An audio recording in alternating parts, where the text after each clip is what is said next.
Opération nettoyage grandeur nature pour larves. D'ici à la mi-mai, ce sont près de 20 000 m3 de matériaux qui vont être enlevés du lit de la rivière alpine, ici à Chamonix.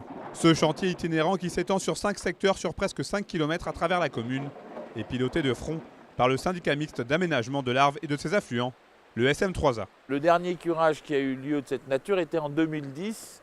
Et depuis tout ce temps-là, des dispositions ont été prises qui permettent de surveiller régulièrement l'élévation naturelle du lit. Il est donc nécessaire, lorsque l'on constate que ce niveau du lit s'élève trop, il est nécessaire de venir retirer une partie des matériaux et de réorganiser le lit de manière à ce que, à l'occasion d'une crue décennale, nous n'ayons pas d'inondation dans le centre de Chamonix. C'est donc pour essayer de ne pas revivre la crue de 1996 qui avait complètement inondé le centre-ville de Chamonix que le SM3A procède à cette opération de curage.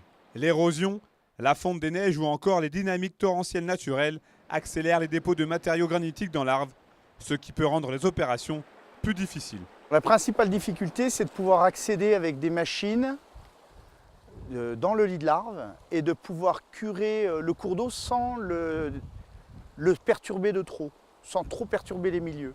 On doit quand même maintenir un équilibre au niveau du cours d'eau, au niveau de la stabilité des berges, et puis surtout que le lit puisse retrouver son aspect naturel après les travaux.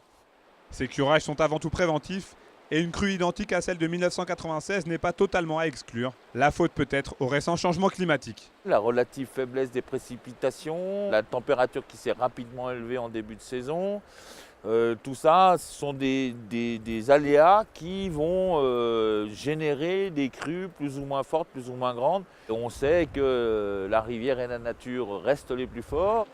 Pour les matériaux récupérés, désormais c'est une nouvelle vie dans le secteur du BTP qui les attend, après transformation.